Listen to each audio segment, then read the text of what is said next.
Assalamualaikum warahmatullahi wabarakatuh. Bismillahirrahmanirrahim. Alhamdulillahi wa kafa. Wassalatu wassalamu ala sayyidina al-mustafa wa ala alihi wa sahbihi min ahli sidqi wal wafa.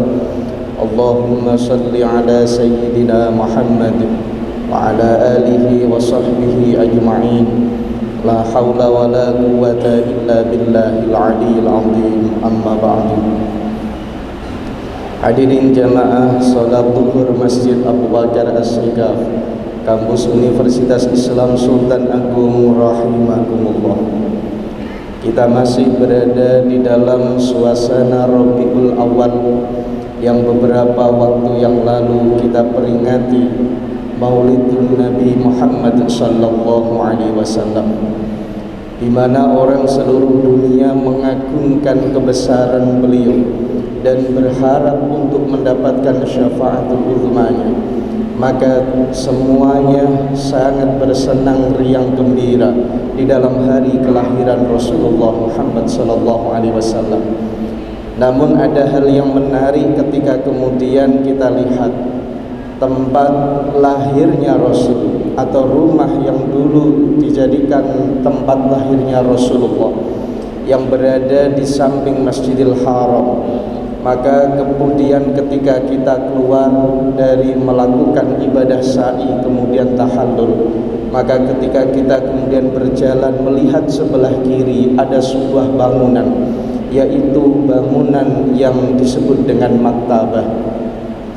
Artinya bahwa tempat lahirnya Rasulullah sekarang dijadikan sebagai maktabah atau perpustakaan. Maknanya apa bagi kita sivitas akademika? Bahwa salah satu esensi bagi kita kaum akademis ketika kita memperingati baginda Rasulullah hari kelahirannya, maka perkuatlah cinta kita terhadap ilmu melalui perpustakaan yang ada. Oleh sebab itu, maka di dalam Islam sangat mengagungkan adanya orang yang berilmu, sehingga tempat lahirnya Rasul sekarang dijadikan monumen maktabah yang bisa kemudian kita menyerap ilmu darinya. Maka hadirin jamaah rahimakumullah, ketika kita kemudian melihat di dalam Al-Quran, ada beberapa terma orang-orang yang berilmu. Yang pertama, di antaranya disebut sebagai kata ulama. Yang kedua ada kata robbaniyun. Yang ketiga ada ahlu dzikri. Yang pertama, di dalam Al-Quran ada orang yang berilmu yang disebut dengan ulama. Di dalam Al-Quran dalam bentuknya yang jamak paling tidak ada dua di dalam Al-Quran, yaitu ulama Bani Israel, dan yang kedua adalah innama yakhsyallaha min ibadihil ulama. Sesungguhnya orang-orang yang mereka takut kepada Allah adalah hamba-hambanya Allah yang memasuki kategorisasi sebagai ulama. Maka ulama yang dikehendaki di dalam Al-Quran memiliki ilmu dan mereka memiliki rasa takut kepada Allah. Semakin tinggi ilmunya, semakin takut kepada Allah. Yang kedua adalah ada yang disebut dengan robbaniyun. Robbaniyun ini adalah orang-orang yang juga berilmu, tetapi dia punya karakteristik, salah satunya kalau kita lihat di dalam ayat walakin kunu rabbaniyina bima kuntum tuallimunal kitaba wa bima kuntum tadrusun. Jadi yang disebut dengan golongan rabbaniyun adalah mereka yang mau dan berkenan untuk belajar, untuk mau membaca, tetapi setelah itu juga tuallimunal kitab, mereka mengajarkan atas keilmuan yang sudah mereka dapatkan. Yang ketiga ada yang disebut dengan ahlu dzikri.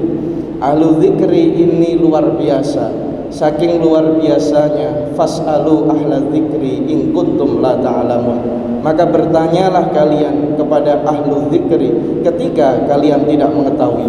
Maka derajat orang yang memiliki ilmu yang ditanya atau menjadi pokok persoalan apapun sebagai pusat jawaban adalah ahlu dzikri. Kenapa ahlu dzikri? Karena dia memiliki keilmuan, tidak hanya berilmu tetapi senantiasa berenungi atas penciptaan-penciptaan yang ada di langit dan bumi, dan selalu mereka berzikir ingat kepada Allah. Oleh sebab itu, marilah kita di dalam momentum Maulid Nabi mengingat bahwa salah satu hal yang ditinggalkan oleh Rasulullah bagi umatnya adalah mari bersama bersemangat di dalam menuntut ilmu sehingga kita menjadi generasi-generasi yang berilmu. Hadanallahu wa iyyakum ajma'in, wallahu muwaffiq ila aqwamit thoriq. Wassalamualaikum warahmatullahi wabarakatuh.